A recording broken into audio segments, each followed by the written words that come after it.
You are in prison. Yes. And within a cell. Within a cell. Within a cell. Mm-hmm. Are you in a cell alone, or are you sharing a cell? It changed a lot, and it's a whole culture, and it takes what it takes. Were you afraid? The first day I was kind of scared. Yeah, violent, and there's certain things that you do when you enter that system that you wouldn't care to do on the street, but it's part of the deal. I just took full advantage of it. I mean, it's strange to say, but even though it wasn't the end of my struggle, I made the best use of that time that I could, because they say if you don't do the time will do you. What I appreciate is where you're at by what you're able to retain if you fight for it, and the things that are going no matter what you do. The way I grew up was, my mom and dad were actually kind of squares who found themselves being really entrenched in this kind of counterculture, underground filmmaking world. And so it was all the people you would expect who've been around in Greenwich Village around that time. And so to me, it was just really natural. Like, for instance, the other day, me and the missus and a bunch of people are sitting around spitballing on kind of a big studio movie, and Exton, our 14-month-old, toddles in the room, and he just sits there, and while we're all talking and ideas are going back and forth and we're laughing, or we're whatever, talking smack about some potential casting choice, or doing whatever you do, we're just kibitzing, and the ideas we're all kind of heating this project up to 211 degrees and stirring it slowly and seeing what happens. We're developing it, and I look over it, and so in a sentence, that was my childhood was what I saw Exton having. It was absolutely natural. What's humbling is to have to live your life for some reason that is yet to be explained to me by God in such a public way, when so much of it is so humiliating and embarrassing. So by the time I got into prison, it wasn't like, wow, this is the worst thing that's ever happened to me.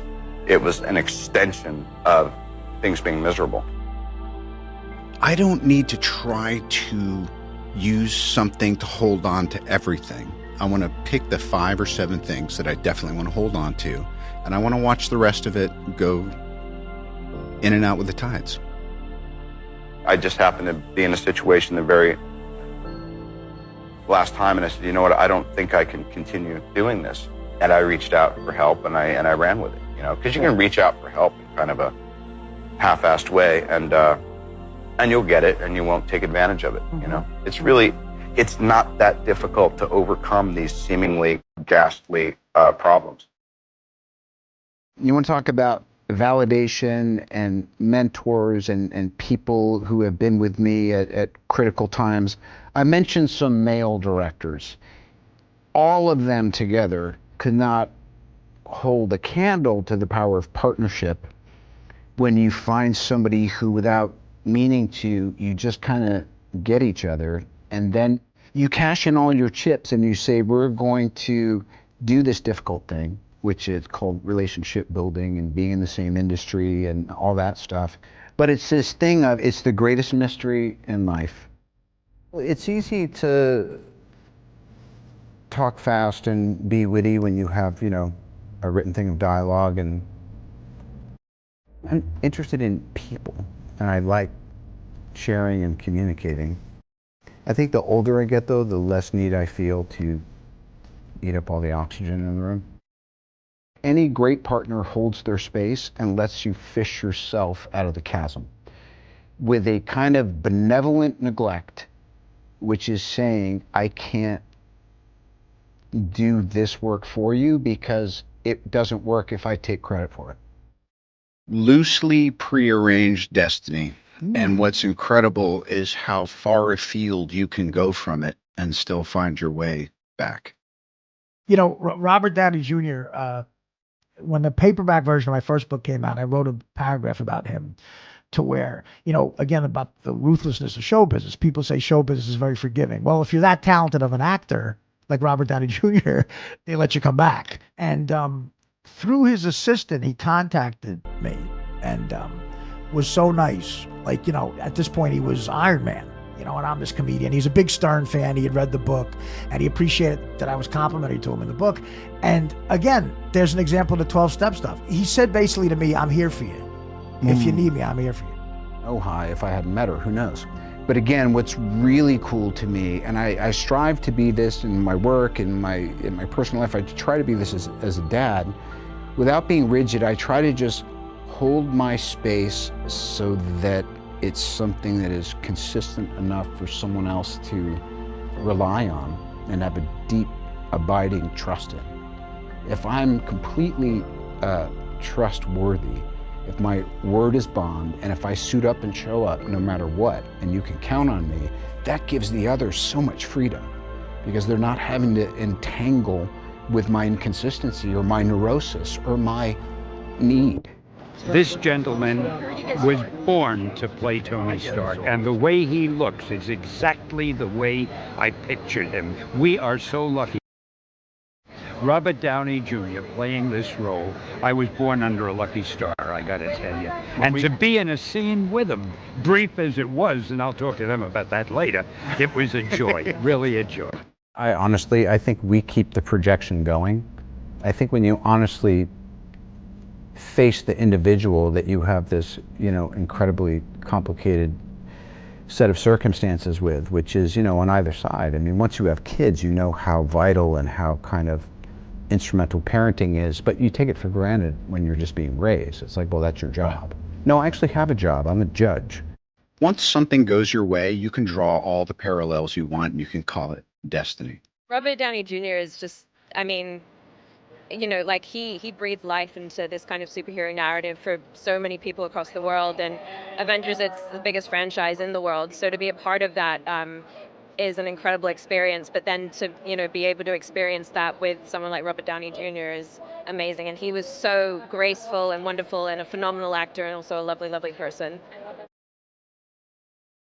I don't know if I'm noticing anything now, it's that we need to shift and we need new challenges. And just like MMA and society and politics, things are moving and morphing, and the information age is making things so everything's learning and growing from everything so quickly, and improving or disproving or discounting whatever's happening next.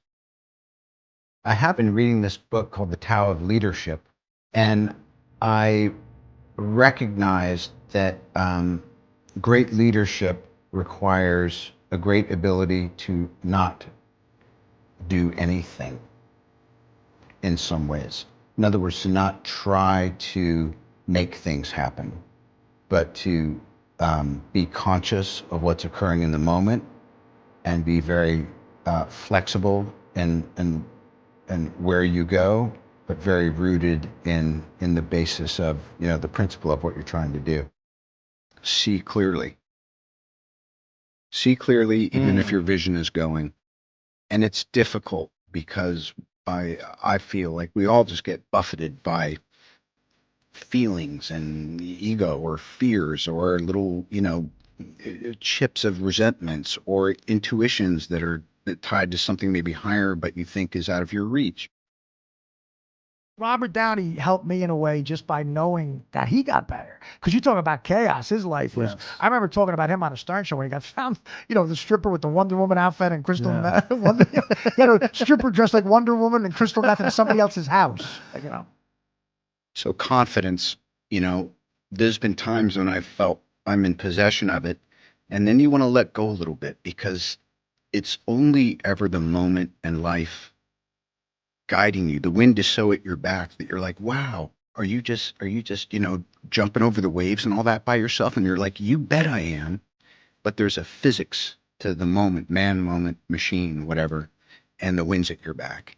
And then the wind does what the wind does, and it changes.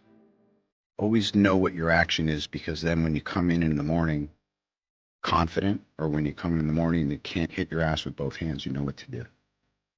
But I've always wondered, like, a guy like that that's so fucking talented. He's talented in this weird, explosive sort of creepy. He's a unique guy. If you watch his movies, even when he's in a shit movie, he's great. Yeah. Like, you always look at what he's doing. He makes unique choices as an actor. Agitated, and you have to go for it when You go like, there's 4 walls in here. Which one has the map behind it? It's that one.